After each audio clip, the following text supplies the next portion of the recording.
What's up, y'all? It's Jeff Cobb, and you're listening to Ricky and Clive Wrestling Show on Social Suplex Podcast Network. You're listening to the Ricky and Clive Wrestling Show. Listener discretion is advised at all times.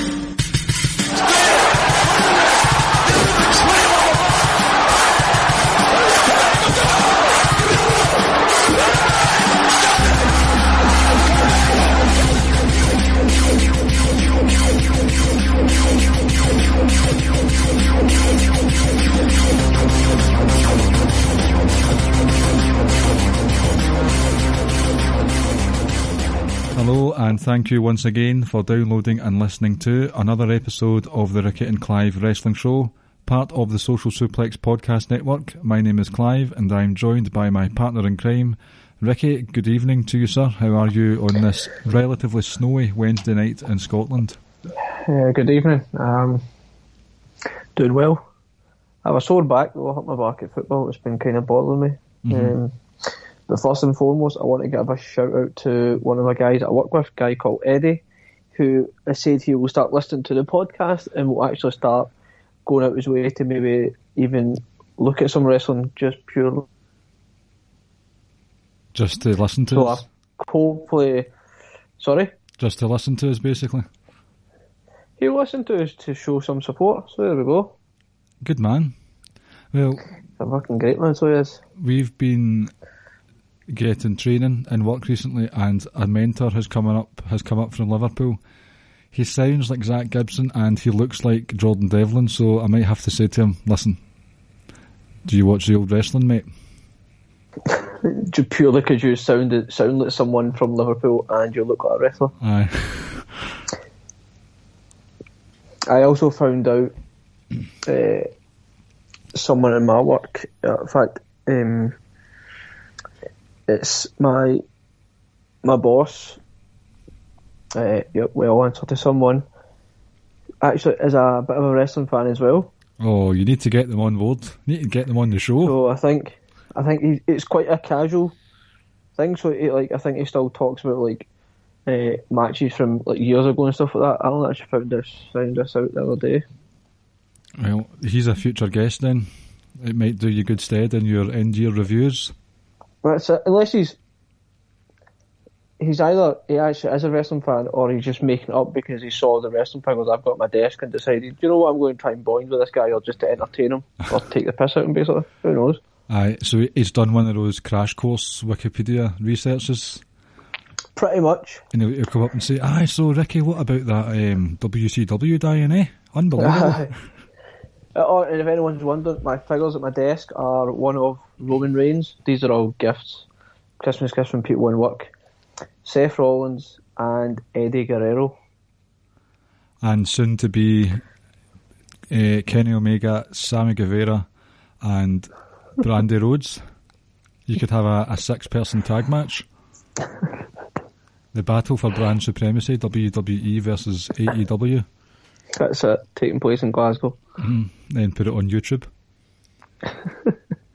Right, let's get to it then. So this week, a little over a week ago now, it was announced that the next NXT UK Takeover would emanate from Dublin, Ireland, not actually from the UK, but... Boo! We're getting a TV taping, so it's not the end of the world. Yeah, I see this whole, oh my god, it's NXT, it's a UK brand, why are they having a takeover in Dublin? Stop. For crying out loud. At no point did they ever say we're strictly staying in the UK. It's stop it. Just remember, Al Snow was a European champion.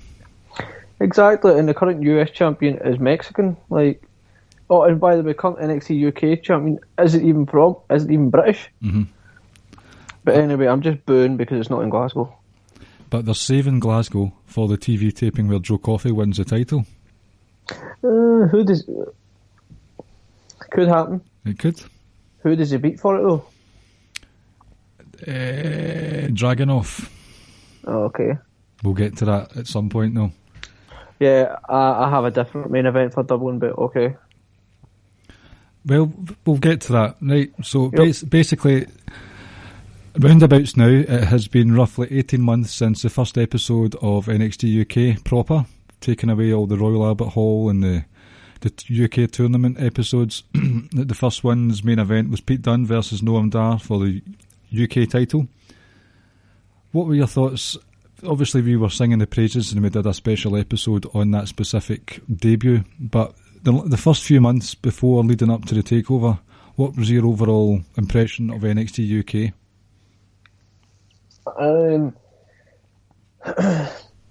First things first. I've said it before and I always say NXT UK is for us over here. I thought there was a lot of really good TV matches early on. Straight out of the gate. On the first episode, obviously, like you said, Pete Dunne and Noam Dar. I want to say it was either in the first or second episode we had a pretty good match between Tony Storm and Nina Samuels as well. Might have been the first. Can't say for certain. And by the way, see if you look forward, if you look where we are now and you kind of look back over the last 18 months, people can say it's a coincidence or whatnot, but they think highly of Joe Coffey, right? And I know he's not won a title yet, but they still think highly of him. He gets a lot of TV time. And Joe Coffey was featured in the first episode as well. Yep. So,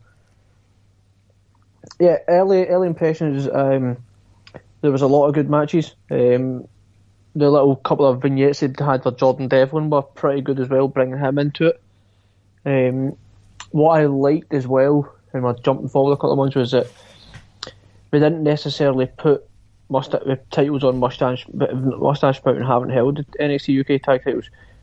And it was kind of refreshing that we never gave him it first up. And even going back to it and like I was scanning through some of the earlier episodes today, like you forgot Zach Gibson was presented as a singles wrestler at the start. That's right, so he was. And he had this really good match with Noam Dar as well, maybe in the 4th or 5th episode as well. I've done some really, really good matches. On NXT UK, just the TV itself.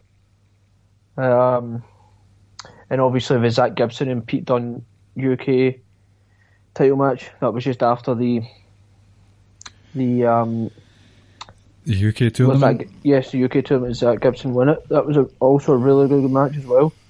So, like I said, I think it was very.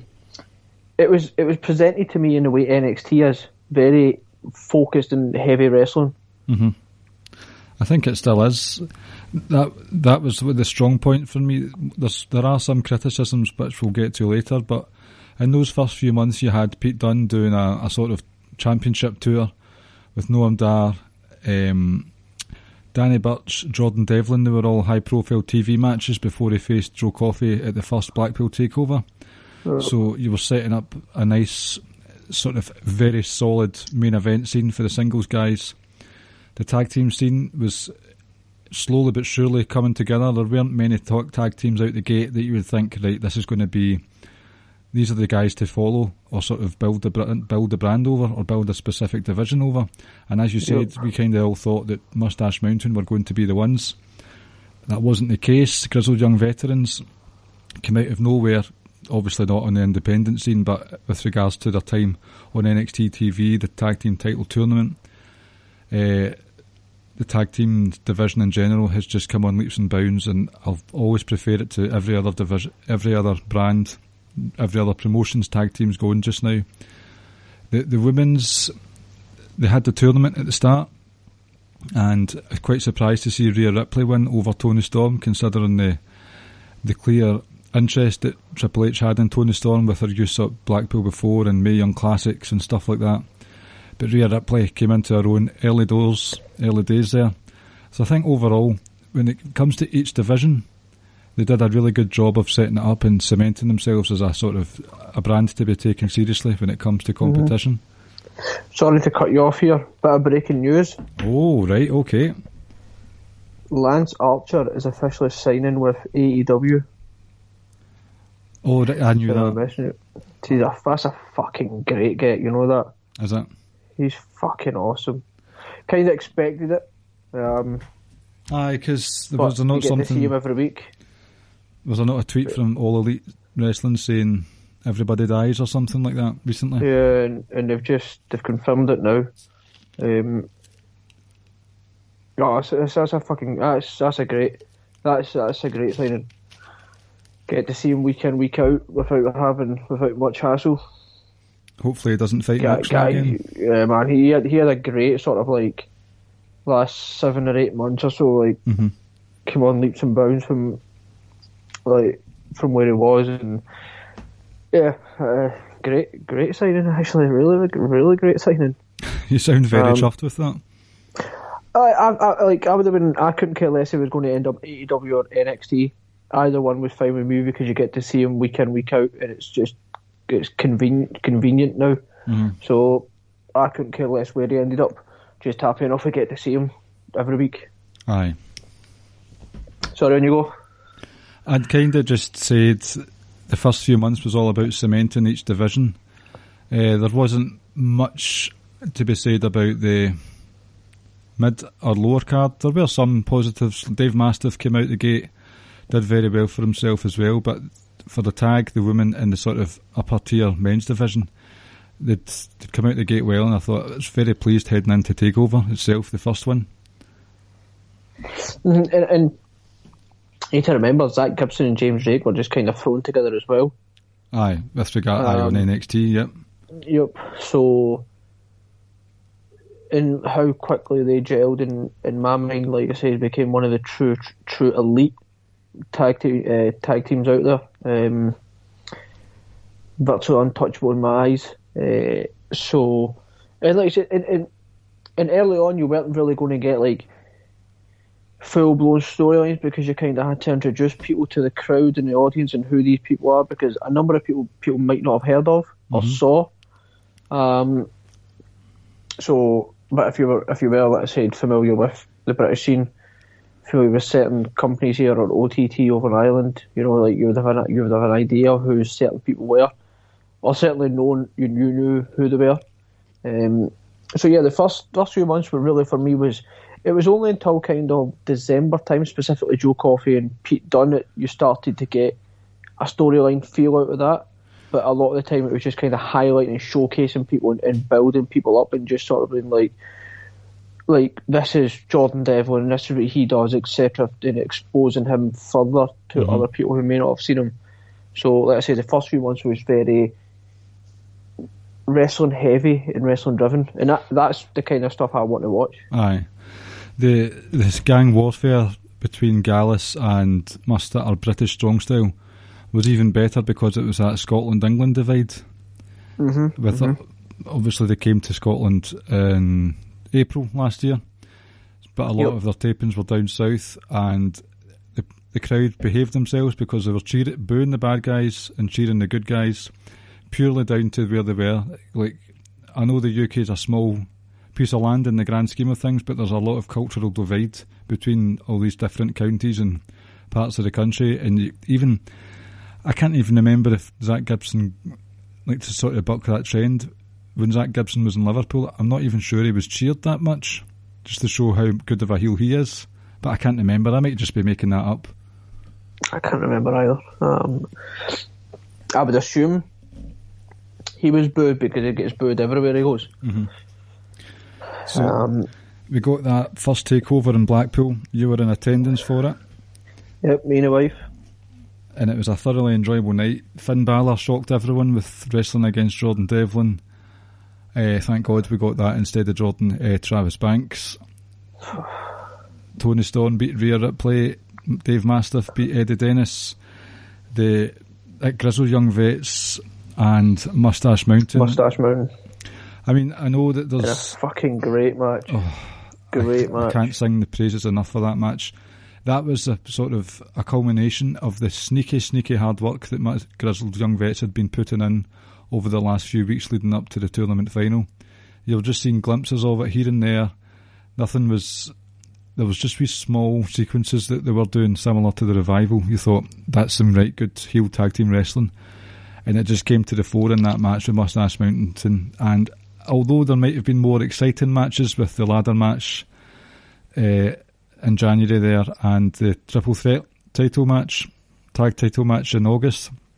There's something just special about that first tag team title match in January last year. Just a staggering achievement, such a good match. And as you say, you don't need to build a brand around or build a division around Moustache Mountain. They've obviously got plans for them as single stars, or they can just come and go as they please.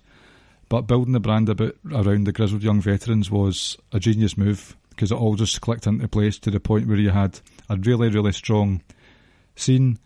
They aren't even champions anymore. They haven't been champions for quite some time, and it's still a thriving division. Yeah, and the easy thing to do could have been to go with Moustache Mountain. The more recognised tag team, more recognised individual wrestlers, bigger stars. Kind of like, I would liken it kind of like to someone like Kenny Omega in AEW. I think he's the kind of guy, in his reputation, like, if he loses, it's not that big a deal. Because it just takes one or two little wins and everyone, he becomes like a big player once again. So that, for me, Moustache Mountain were able to take the losses. They were able to deal with them because they were still always going to be a big deal. Just like for me that Omega would be. So Omega can go on these big losing streaks if he were to do that, but he would still be a big deal and a big star. Moustache Mountain are the kind of same over here when it comes to NXT UK. Like I said, they're able to deal with the loss. So it was, maybe at the time you didn't realise it or appreciate it, but it was the right call to make.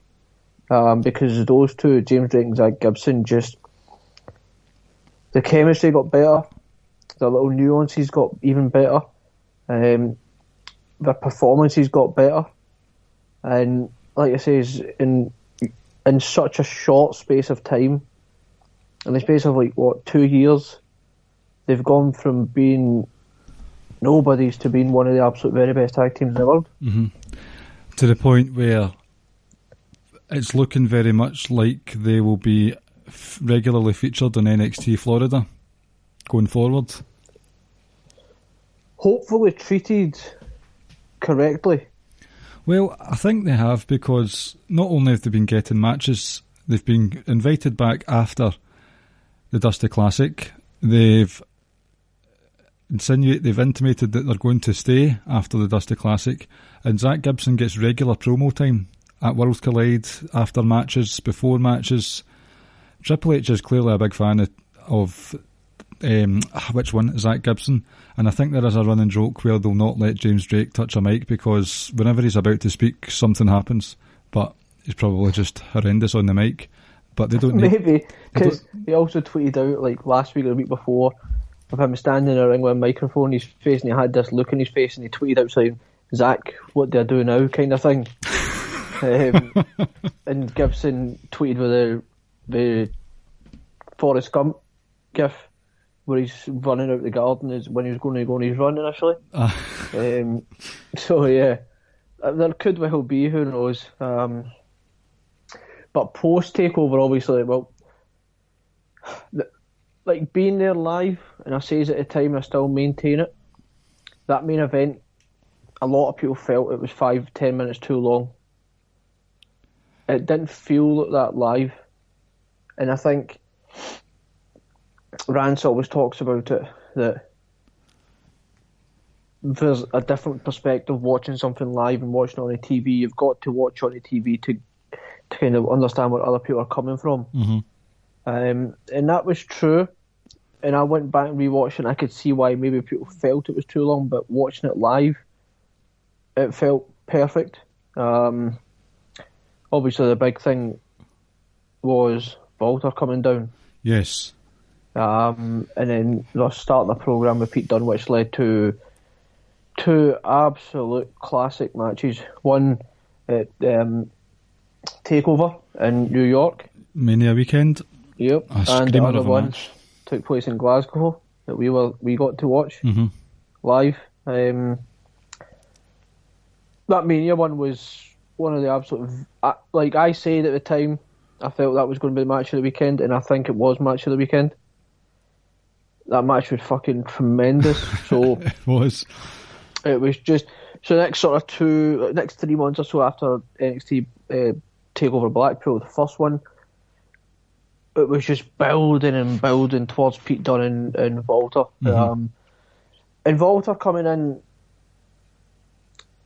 it was a big fucking deal, you know, a big thing that you were like, I don't know how it came across on TV, but when his music kicked, because it's not the same music, but it's not too dissimilar, so everyone knew who it was, the place was kind of like, oh shit. Mental. Like, it went mental, but there was also like, there was a visual like, oh my, like weren't expecting it at all. So yeah, and then things just kind of snowballed from there. Obviously, Gala started, they came together as well. Well, not came together, started kind of coming into their own as well. So, and then with Tony Storm being a champion as well.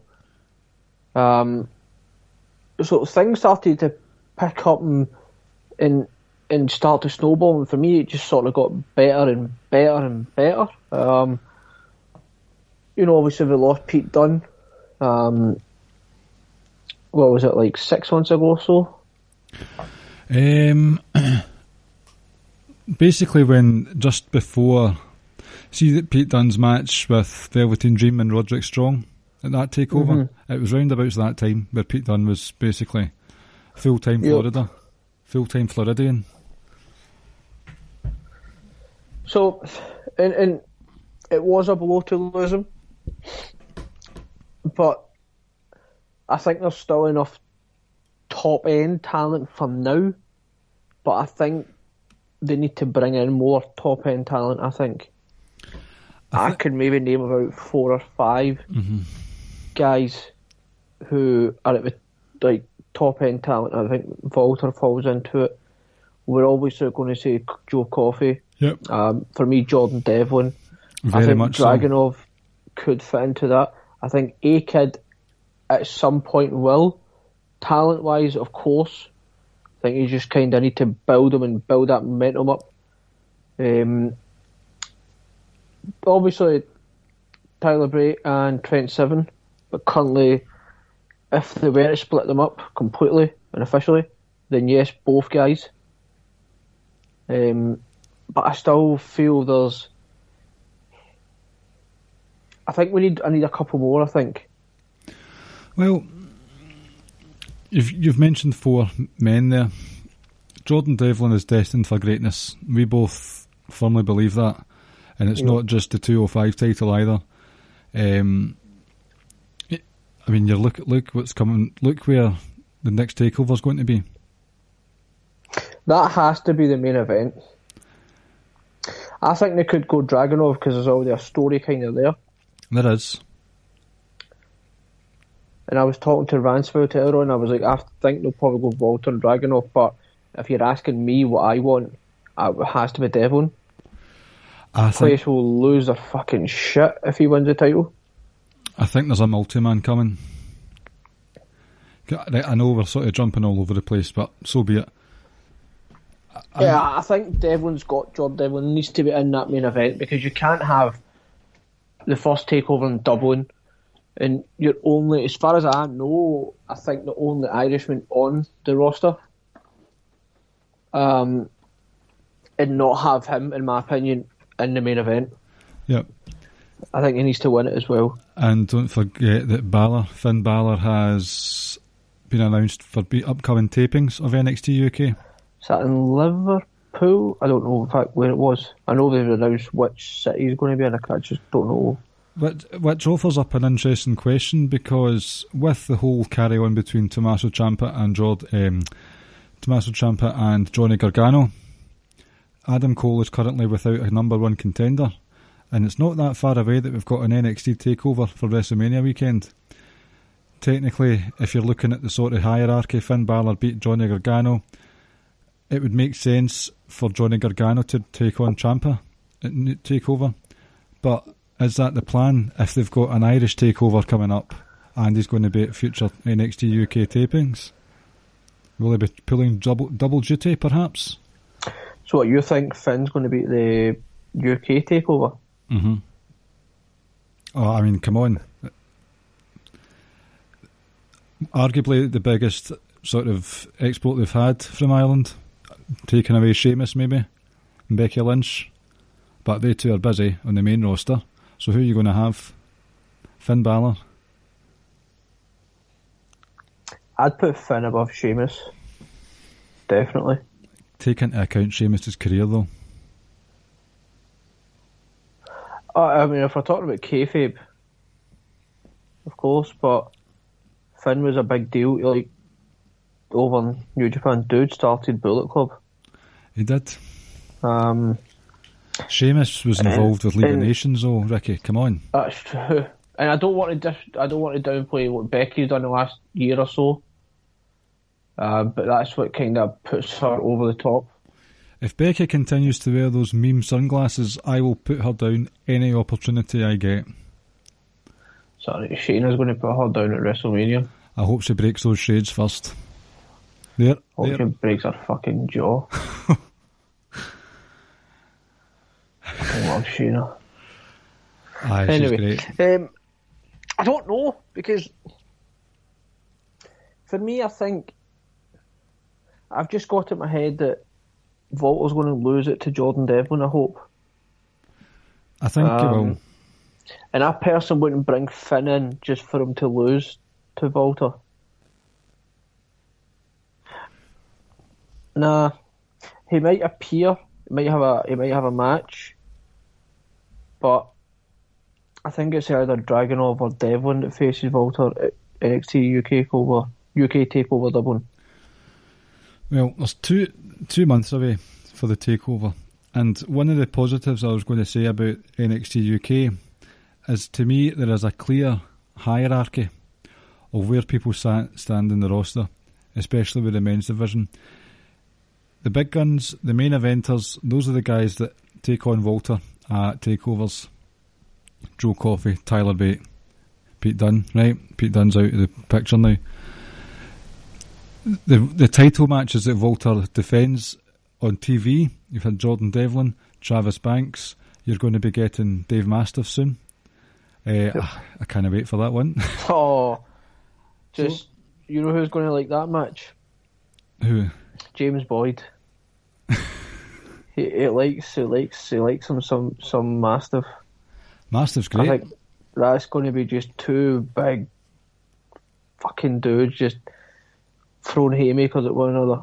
That's perfect for a TV match. Oh, that'll be great. And the fact that they're only getting TV title matches shows that they're just below the pecking order. And you've got Dragunov, who's had a couple of takeovers. He's not had a title match on his own, but he beat Joe Coffey clean last week, so he's jumped the queue a wee bit. That you would be argued to think he could be involved. So that tells me that we're going to possibly get. I mean, you've got so many people at the top now that I would argue that you don't necessarily need Pete Dunne anymore. So many, 4 or 5 people vying for that top spot, that they'll do a multi-man for the NXT UK title in April. And yep. Devlin will win it there in a 4-way match. Oh shit, I just realised it's the I Quit match tomorrow. Kaylee Ray and Toni Storm? Yes. Oh, that should be tasty. See, while we're on the subject of Pete Dunne moving over, I think that the men's division has been fine since Pete Dunne left. It's one of those ones, someone moves on to somewhere new, just like when NXT roster members were called up to the main roster. Sorry, I don't know why I shouted there. Called up to the main roster. NXT UK, you are promoted from there to go over to Florida. So they've lost Pete Dunne. I think the men's division has been better since that. Rhea Ripley went over to NXT. I wouldn't say it's been better since Dunne left, but I don't think they've suffered in any way, shape or form. Rhea Ripley left to go over to NXT, and you've got the likes of Viper, Kaylee Ray, Toni Storm. They're doing well for themselves. The women's division, although not threadbare, it's still a bit top heavy, and Ginny's like a big name in the indies scene, and she's hardly used at all, or she's not used well in NXT UK. I'm not sure why she's not in the title picture more than she currently is. But women's division has been better, and I think that has been with Kaylee Ray as champion. Pure bias, so be it. The tag team division, grizzled young vets look as if they'll be spending more time in Florida rather than the UK. I don't think the UK tag team division is going to suffer that much when you've still got Gallus, the Hunt, who are underrated personally, Imperium, and the Southwest something connection, South Wales subculture. Yes. So you've got that is Andrews and Flash Morgan. Mm-hmm. And you've in case people didn't know. Ashton Smith and Oliver. Ashton Smith is hilarious on Twitter. Even with his fast food meltdown that day. Yes. I would have checked in on him if I was one of his colleagues. Oh, Jordan Devlin kind of did. Aye, told me to stop eating shite. And you've got as well Kenny Williams and Amir Jordan. So you've got again, that's that hierarchy thing where Kenny Williams had a TV title shot, but his tag team isn't ready yet. It's not up there with the upper echelons of the ones that I've mentioned. So they're all getting the spots where they deserve on the card and in the overall hierarchy. But I think these big names moving over to NXT Florida, I don't think it's hampered the divisions that they left at all. It's as if they're setting. It's as if they're the sort of standard bearers, and once everyone else is up to their level or close to their level, they can move over. Yep. I think the tag scene over here is as strong as it's ever been. I think the tag scene's always been really strong in NXT UK, but you've literally just, for me, named about 6 teams that are legit. The women's division, like I said, when Rhea gone, and Toni Storm's in that kind of weird place, in my opinion, at the moment. I'd expect her to move over to NXT at some point full time soon. I just want to see Piper Niven versus Kaylee Ray in a singles match again. Aye, 1-on-1. I think we get that at Dublin. With a win for Piper Niven? Probably. Because you could run a rematch on a normal TV taping. Possibly the one in Glasgow, but that might be too far to wait for a rematch. Because that's what, a good 2 months after, isn't it? June or July? I can't remember. 3 months actually. July we're going to. I see, and maybe even longer, because you'd imagine those tapings will then get shown on the network on BT a couple of weeks later. Yep. It's looking good just now. It's come under some criticism recently for, like, Mark Dallas himself was saying on a podcast that he thinks it's too serious, basically. It's all doom and gloom and everyone's dour-faced, and he's a firm believer in having a variety show. And you do have the comedy acts that we've had in the past in NXT, like Tyler Breeze at first, Velveteen Dream, Street Profits at first. You've got the sort of people that put a smile on your face just for being entertaining, and NXT UK doesn't have that necessarily. Do you think that's something they could be doing with injecting into their product overall, just a wee bit of a laugh? I mean, you're probably asking the wrong person here. Because you just want the wrestling? I just want the wrestling. So I am definitely the wrong person to be asking, I think. Fair enough. Yeah, absolutely. I'm for me, like, you can't have too much great wrestling or too much wrestling in a show. Especially when you're a wrestling program, after all. That's true. But they work for a sports entertainment. I understand the variety argument. I understand what Dallas was saying. I mean, some of the best moments in ICW are the comedy skits. That, again, it's true. but I personally don't think there's much wrong with the NXT UK and NXT setup. Sure, there's things that you can stop doing, like the amount of kind of false finishes that Triple H does, or fuck finishes, as some people might want to say. So, no, in terms of like comedy and stuff, that's not why I watch wrestling. So, if you're asking for my personal opinion, no, I wouldn't go down that route. Do you think it's maybe just a case of British humour is a bit dry compared to American humour?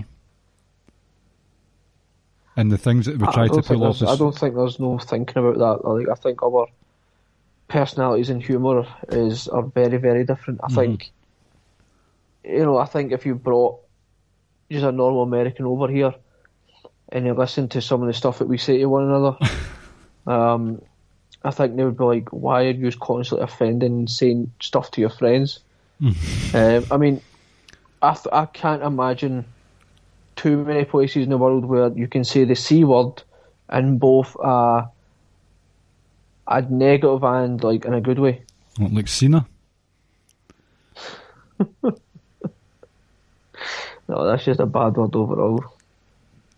Here's the obligatory fuck John Cena for you listeners out there.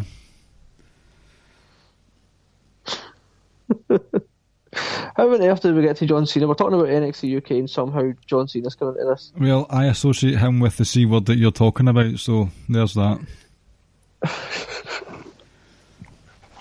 Anyway, let's get back on track. I think I've always said like the both NXT shows are my two favourite WWE programme shows. Yes, definitely. Personally, I would still put it above AEW as well. Especially, I prefer NXT out of all the ones I've named. But I can understand some of the gripes some people have when it comes to NXT UK and how certain people are presented or are pushed, and why like some people might not just see it. And I'm specifically talking about Gallus and in particular. I was never a big Wolfgang fan, but I think each time I'm starting to be a bit more impressed. He's got a great spear. Oh, his spear's I think phenomenal. He has improved so much in the last sort of like 12 months or so. I think Mark Coffey's he's a big guy that can move around, and I think he's pretty solid in the ring. I don't think he does anything particularly great, but he does it all solidly. I think he's just a nice, solid wrestler. And then Joe Coffey, the Messiah, the real Messiah. Sorry, the real Messiah. Yes. I think, and I've said it before, it's because we can all kind of relate to him because we're all around about the same age, and he's just your normal, average guy. And he doesn't, and I don't know how some people might not like this, but to me he doesn't come across like he's like Superman or this like larger than life kind of like, oh my god, I could never attain what he's got, if you know what I mean. So I can understand why people think they're over pushed, but I think it harkens back to what we were saying. I think they, as a group, are quite highly thought of. Aye. Oh, I'm a big fan of them. I know it's biased, but they offer something for me, even if I wasn't Scottish. Yeah, I would completely agree with that. I'm just trying to think of like stuff that I would want to see less of, or if there's anything in particular that's kind of worrying. I would say there's not very many credible threats left to Volta. Dragunov? I can think of two. See, that's why I think it has to be done via a multi-man match. See, I think it's Dragunov and Devlin are the only two. like I said, A-Kid's not there yet. They can't go back to Joe Coffey so soon. Guys like Mastiff, like you said, it's just going to be fun, real fun TV matches. But those are the only two that I can think of that pose like a genuine threat that makes you think, well, he could actually lose the title here.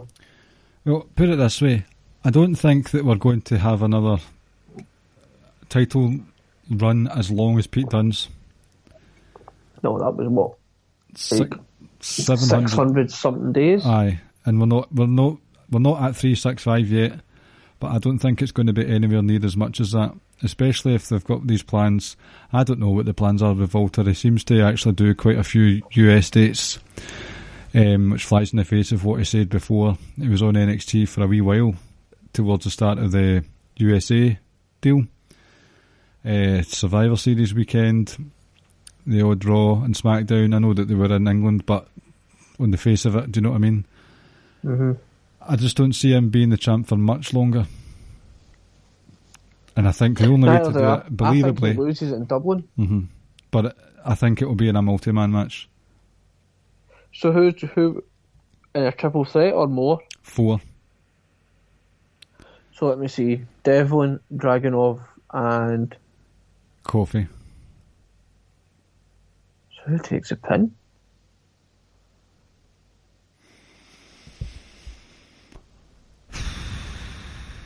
I don't know. Maybe add another. Maybe go fucking mental and do a chamber match. See, here's the thing, right? I don't think you can justify Joe Coffey, but you can in a sense. So you can still go on that you cost me the match, and obviously we had where the ref got knocked out of the ring, and he had the match win.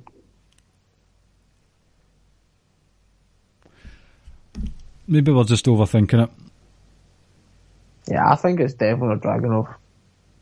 Possibly Dragunov first, I think. But I think Devlin... Just makes sense for Devlin to be there in my mind, purely because of where it is, and it's the first...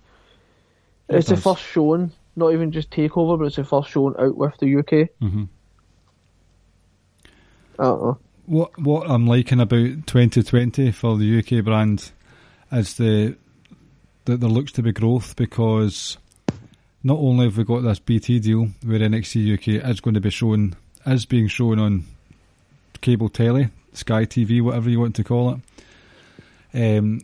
We've seen Joe Coffey give his predictions for an Old Firm match between Celtic and Rangers, so you've got that crossover appeal of all the wrestlers commenting on their favourite football team, or what other sports does BT cover that's based in UK. Say that again, sorry? Like, wrestlers they'll provide comment or a small pundit spot with regards to their favourite team on the BT, because BT Sports is their main thing is football. Well, they show rugby as well. There you go. They could have rugby. Cricket on there as well, and they show like college basketball, college football, but again, you would kind of need like an American influence, but I don't see that part happening. Mm-hmm. The main one would be either football or rugby, and like I said, they do show some cricket as well.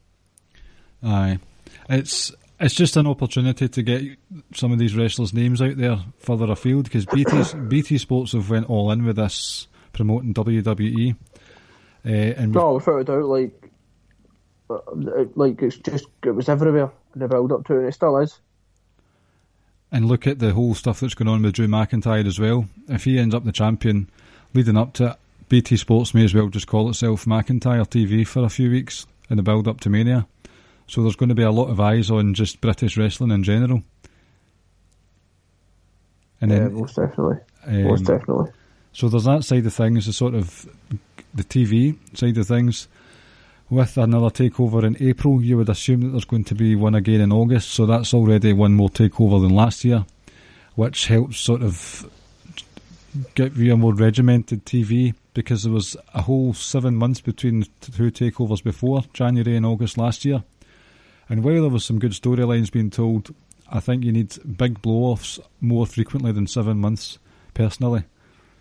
Yep. So if there's going to be more takeovers, then fantastic. For a year. If it's even 3 this year, I still think that's decent.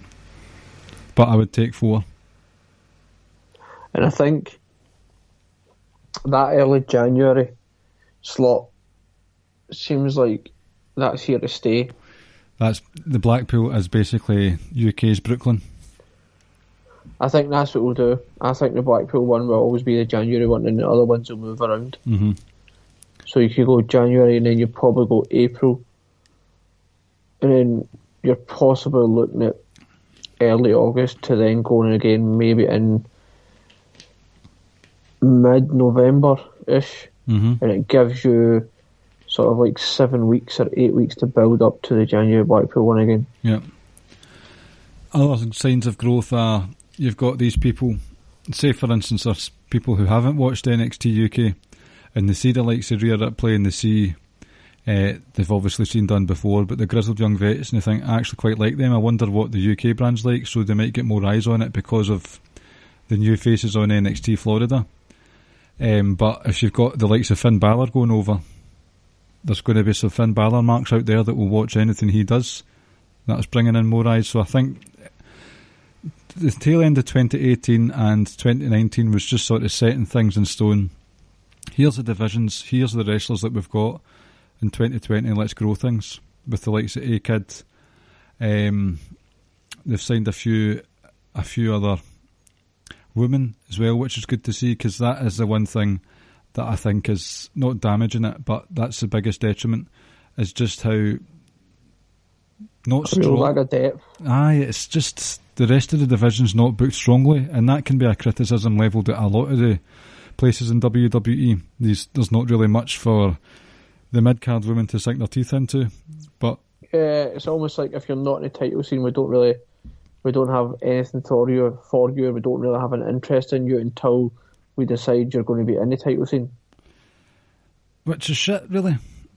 Exactly, so how do you get into the title scene without winning matches and kind of being featured and starting to get over and for people to understand who you are and get behind you? And I understand that the likes of Kaylee Ray and Viper and Toni Storm have star power. I do get that.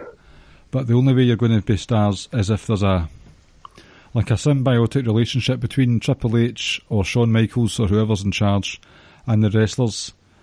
So should the criticism be levelled at the rest of them, those who aren't Viper and Kaylee Ray and Toni Storm? Should they be told, you need to up your game before we take you seriously?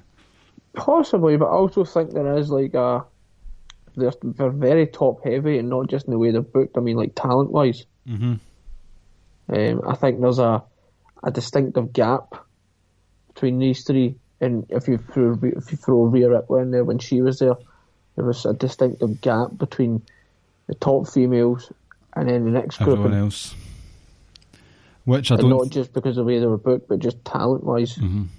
And I don't think you could say that about the men's division, because okay, you've got the top tier guys, but the other ones are always floating there or thereabouts. You can tell which ones are the stars. There are more second tier stars in the men's division than there are second tier stars in the women's division. I don't think that's up for debate, really. I agree with that completely. This is the only thing is I just think the men's top division or the main event just kind of needs freshening up a little. I'm quite happy with it just now. I think, it wasn't that I didn't enjoy Walter as champion. It was just a case of it just felt so different with not being Pete Dunne. Yeah, no, I love Walter. I think he's great. I think Imperium are fantastic as well. Yeah, they really are. But if he just moves through one more challenge, you're ultimately looking and saying, right, we only have one legit threat now. Which is why it's going to be a multi-man. Yeah. But the multi-man still doesn't make sense in the sense that even if he loses it, he's going to go back and get a rematch. But it all depends on whether he loses it or not. Because in the multi-man match, he could equally just win it, but then you're going to have to rerun potentially two more of those guys. And if Joe Coffey's in it, you can't have Joe Coffey losing yet another big time match. Now, I mentioned Joe Coffey. If there's going to be someone who Finn Balor takes on in Dublin, it could be Joe Coffey. Could be. Coffey will be booed, obviously, but see when he comes out in his Celtic gear. Some people might like that. Yes. See, Coffey is kind of back to being a heel again, kind of. They're definitely in the grey zone just now because Gallus were gunning for Dragunov, but once Dragunov beat Coffey, there was a show of respect between the two, so it's as if they're keeping Gallus on the face side of things. But it would be a very interesting side if a very open Celtic supporter was fighting a very Irish person in Dublin. It'll be loud as hell. It'd just be like going to Parkhead. Aye, they'll get all the Chucky or La chants and stuff like that as well. They'll get the tricolours out. It'll be ridiculous. Joe Coffey will come out to Boys of the Old Brigade. Just rebel songs everywhere. Aye. We should go. Should. And we'll go on a bus and we'll have the police search our bus for cans of beer on the way there. But there's one more big positive for me, and I think that's the touring tapings. Recently, Full Sail has come under criticism for just being the same face as that fucking Everton fan. That fucking wank. And the guy... Absolute dickhead. I know. It's the same face. I've not got a problem with Full Sail. NXT in general was criticised quite heavily last week, but many of my favourites were on it, so I had no problems with it at all. It had fucking Jordan Devlin, Grizzled Young Vets, the Broserweights, Velveteen Dream, Bianca Belair. I mean, it's a lot of my favourites. Bianca Belair and Charlotte tonight, isn't it? It is, that's right, actually. Ciampa was there, so I wasn't complaining. But there's been an ask for NXT to start touring, and with NXT UK they have tapings for 4, 5, 6 episodes in each city. So I think it's 4. Aye. See, even if the product is getting a wee bit stale, the crowd make sure that doesn't happen, because every 4 weeks or so they're G'd up for the first episode, the first hour or so of taping matches. So there's always an energy about the crowds, which I really like. It even when it comes to regional stuff.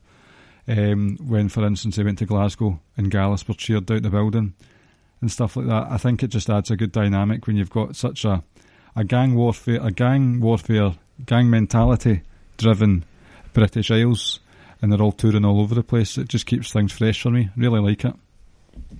No, I agree. And I know they're coming back up to Glasgow, but it's nice that they're hitting a lot of these random places. Like they've been to Plymouth, they went to Plymouth, they've been to Liverpool, they've been to Manchester, they've gone to Dublin, they've been to Glasgow. I don't know if they've been to Newcastle or anything as yet, but been to Cambridge. So let's say they've hit a couple of smaller places as well, which is good to see. It is, definitely.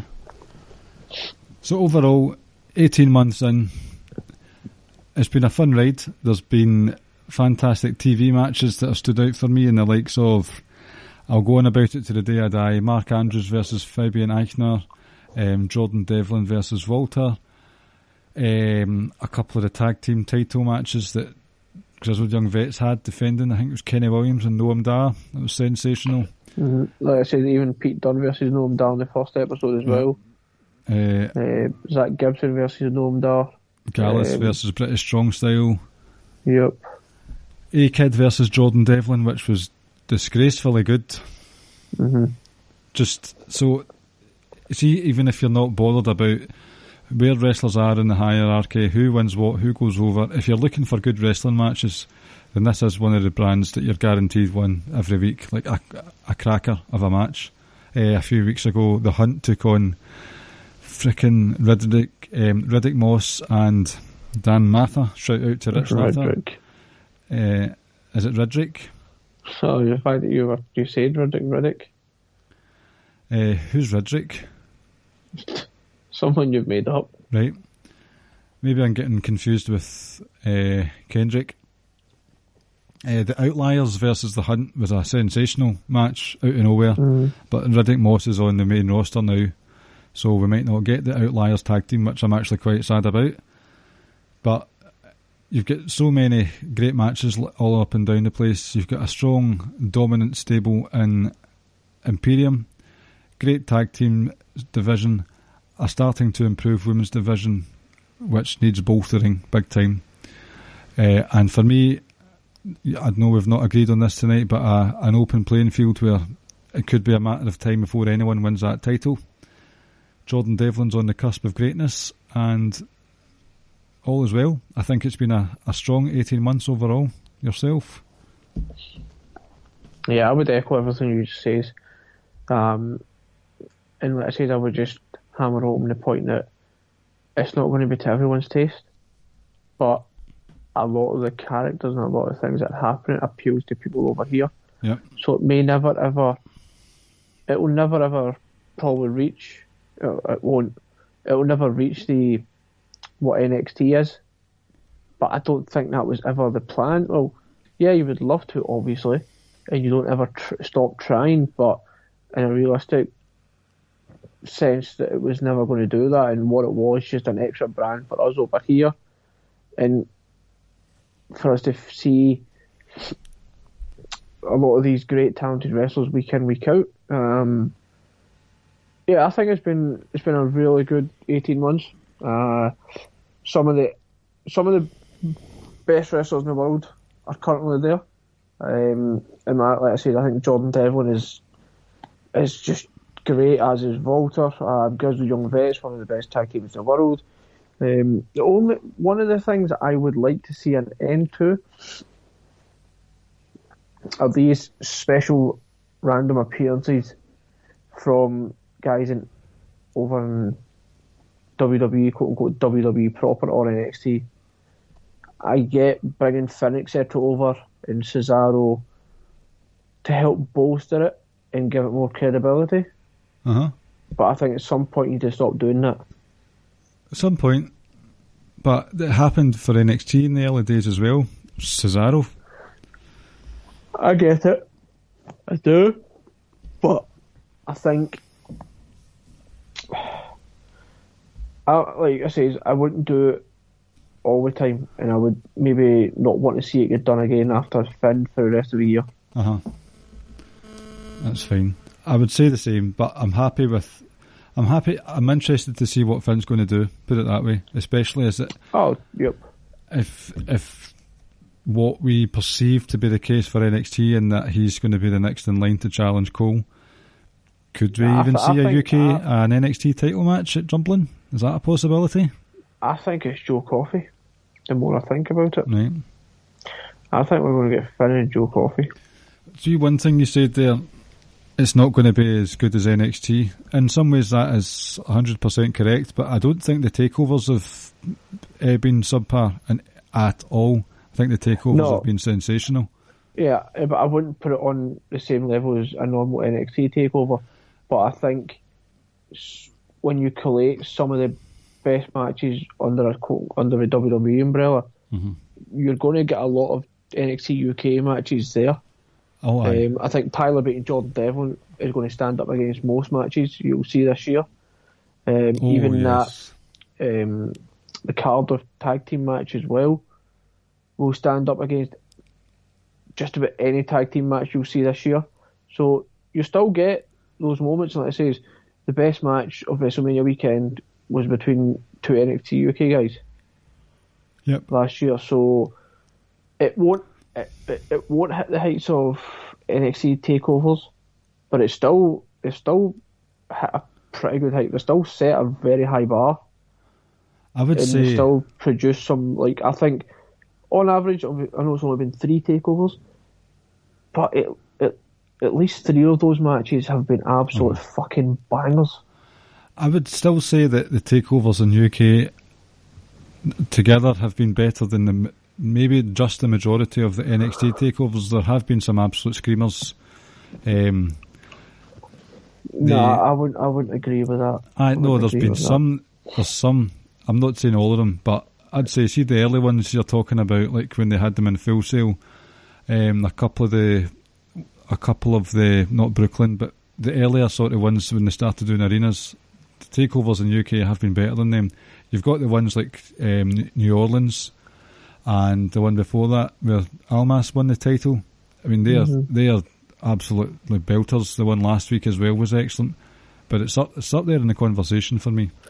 The one last week, and I didn't get to touch on it too much, so I had to leave the show early. The one last week is one of the absolute very best wrestling shows you may well ever see. It's massive praise. Or have seen, I think, in the last sort of like 5 years. I think, I'm not saying it was the best, I'm not saying anything like that, but I think when Rhea Ripley versus Bianca Belair was quote unquote the weakest match of the card, I think you realise just how great the card was. And that was a pretty solid to good match. I thoroughly enjoyed that match. Yeah, that's what I'm saying. So if that, in my opinion, that was like,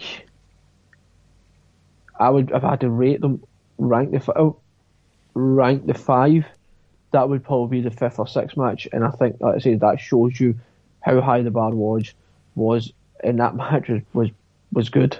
Yep. I think it just shows you how great the other matches were as well. I know I'm jumping back a bit, but you talked about the matches from UK takeovers. Think about this and think about what surrounded it. I would say Tyler Bate and Jordan Devlin was the best match in January. Yeah, I couldn't say that. Ah, well, you're wrong. Like, Jay White and Naito was great. Oh, that was amazing. Ibushi versus Okada was fucking great. So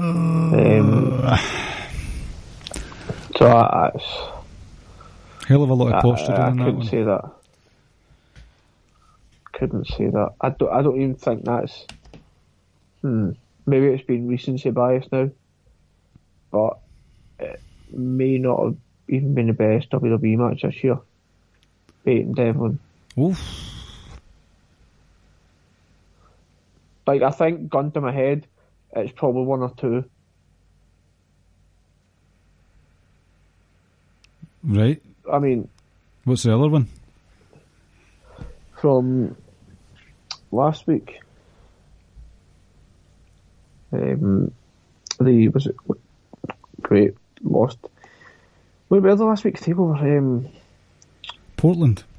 I think there was a couple on there that rivaled it, or maybe bettered it. I would probably say Keith Lee and Dijakovic was right there next to it, and I would probably say Cole and Ciampa as well was right there next to it. Really, really liked that one actually. Loved it. I love Ciampa. But I think I'm kind of like splitting hairs here. I don't think there's much of a difference. Aye. I mean, I would probably say Keith Lee and Dijakovic, then Bate and Devlin, but you know, like I can flip flop tomorrow. I know this isn't the topic we're talking about tonight, but the Jay White Naito match, loved just how ugly and visceral that was. The other one you were talking about, Okada and Ibushi, a bit too much downtime for me, thinking back on it. There was a lot of big clothesline on the floor for a minute, back up again, moonsault. There's a lot of downtime, but as you say, splitting hairs, and it's not this isn't the conversation for this podcast. We could talk about the best matches we've had so far already, and this is only the 26th of February. I think we're in for some treats. But for last year, 2019, when they were doing the best ofs, a lot of the UK ones were involved in my best ofs list. A lot of them. That just shows if you're just looking for match quality, then look for NXT UK. Can you say that last bit again? Sorry. Just saying, if you're looking for match quality alone, not bothered about storylines or whatever, then look no further than NU. Yeah, and people, like I said, probably being biased, but all I care about is wrestling. Aye. Fuck. I just want to see like good wrestling. That's all I've got interest in. If we're biased, then who cares? Fuck the lot of you. Yep. Right. I think we have exhausted it as much as we can, so will we finish with a quiz for this evening, Ricky? Let's do it. Okay. And I'm actually getting tired as well, so we've timed it perfectly.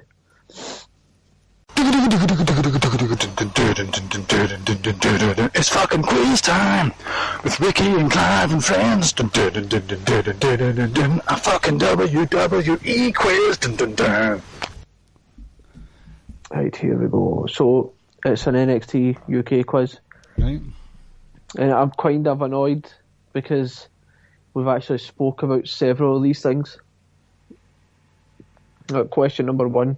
Why don't you ask me them in Urdu then, and I'll see if I can answer you. So just so you can say, who do you think you're talking to? Who do you think you're talking to? Aye.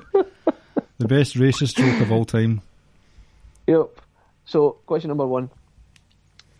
The first ever episode of NXT UK was recorded in which city/town?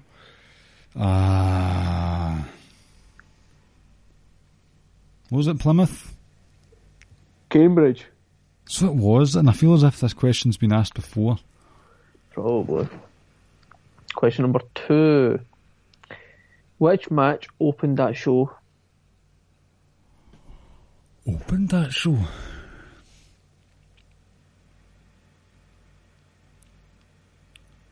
Was it Nina Samuels and Tony Storm that you were referring to? It was not. It was Joe Coffey versus Mark Andrews. Imagine getting that wrong. Exactly. Question number 3. What was the first ever women's match on an NXT UK episode? Oh, right. Tony Storm and Nina Samuels. Correct. Yay, finally. Question number 4. How many times has Walter defended the NXT UK title? Okay, 1, 2, 3, 4, 5. Correct. Soon to be 6 with Davy Boy Mastiff Jr. Name them all. Defended it. Dunn. Banks. Devlin. Bate and Coffey. Sorry. Yep, that's correct. No need to apologise. Question number 6. Name all the tag teams who have won the NXT UK Tag Team Championships. Grizzled Young Veterans. Yep. Marcus Coffey and Wolfie. Yep. And South Wales Subculture. Yep. Question number 7.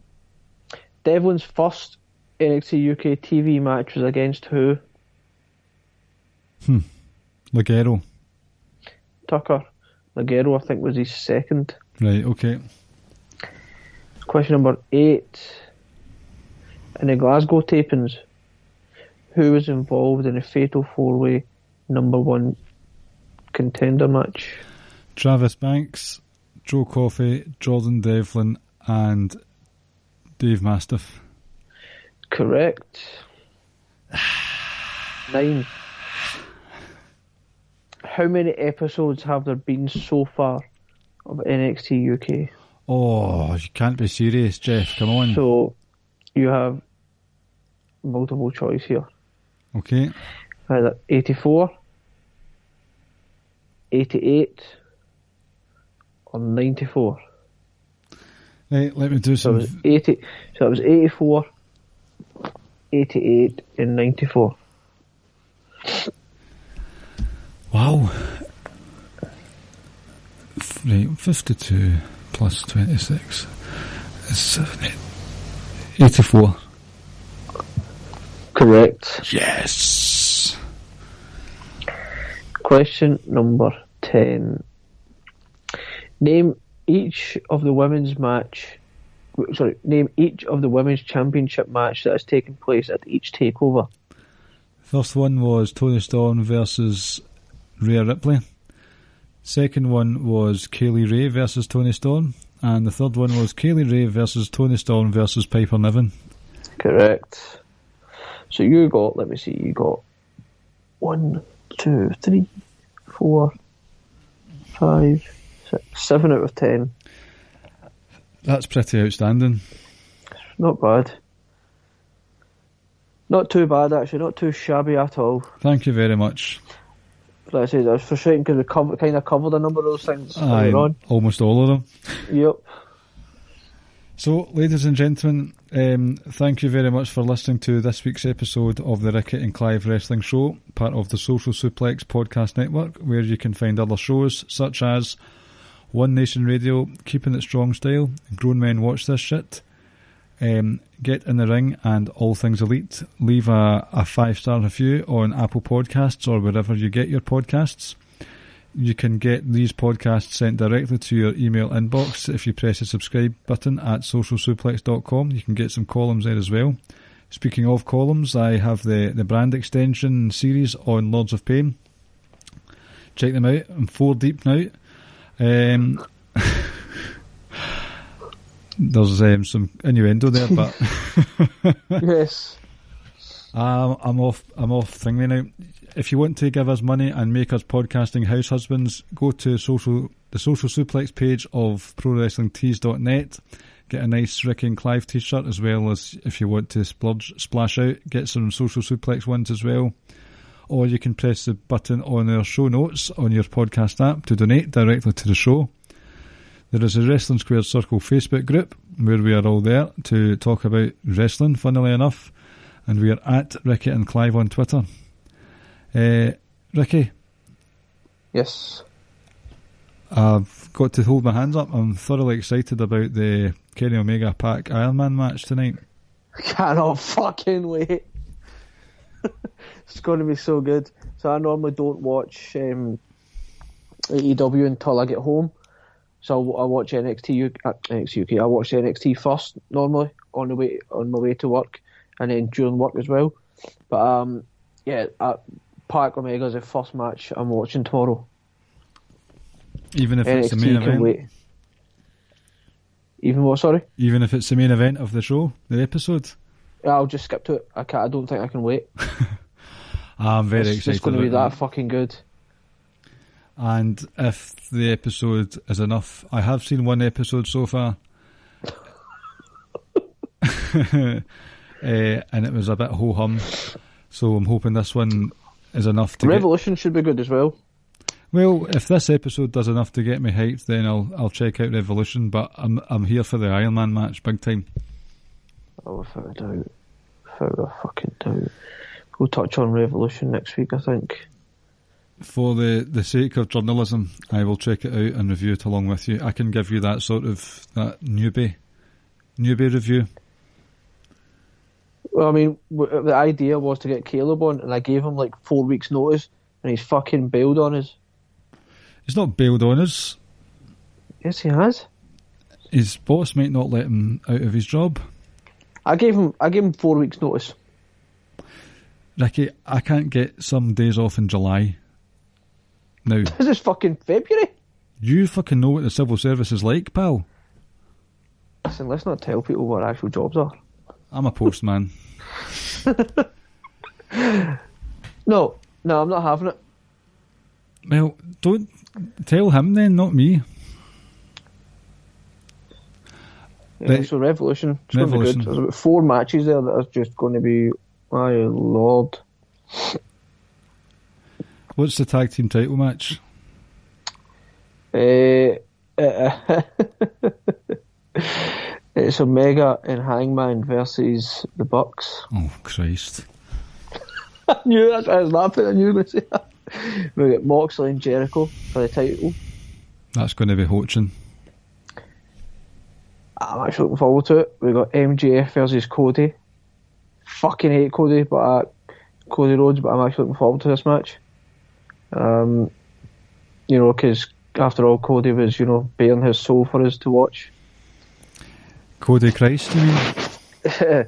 And then we got Sammy Guevara versus Darby. That's going to be good. And Jack Swagger versus Goldust. That's it. We've also got Nyla Rose versus Chris Statlander as well. Right, okay. So there's 6. I'm not sure if there's going to be like pre-show matches or what if they've been announced as yet. Maybe they have, and I've just not really like registered. But I would say like 4 of those matches are going to be fucking great. Well, the episode I saw was it had the MJF versus was it Jungle Boy? So it wasn't that long ago then. MJF versus Jungle Boy, and I thought, although that wasn't even a great match, it was decent enough, and I thought that was the best match of the night. I thought the rest was just a bit, don't know. It was just nothing fantastic. But I'm hoping for very special. That was only about 2 weeks ago. Was it? I'm hoping for some magic with this Pac Omega match. Can't wait for that one. It's going to be fucking great. It's just going to be so good. Well, you sound excited, so why don't we call it quits and you can get an early sleep? So it's a matter of moments until you can watch it again. Yes, I'm looking forward to it. I won't mention anything to you in the morning until you've watched it. Aye, it might be later on. I'll be watching NXT first. That's fine, I'll just spoil it for you. That's fine, because I'll also be watching.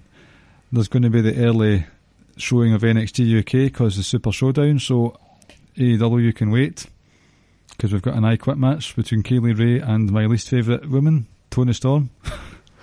I hope she does. Hopefully that's I'd expect Kaylee Ray to retain. Why? And then what's the stipulation again? Toni Storm doesn't get another title challenge for as long as Kaylee is the champ. So it should be fuck off Toni match. That's what the stipulation should be, where Kaylee Ray pins her, grabs the mic and just says fuck off Toni. Fuck off, you boot. You cow. Swigs a bottle of Bucky. Right, let's go. Yep. Enjoy Super Showdown, everyone. See you later. Oh, fuck, I forgot about that. Take care, folks. Don't watch it. Thank you for listening to the Ricky and Clive Wrestling Podcast. We'll see you next time.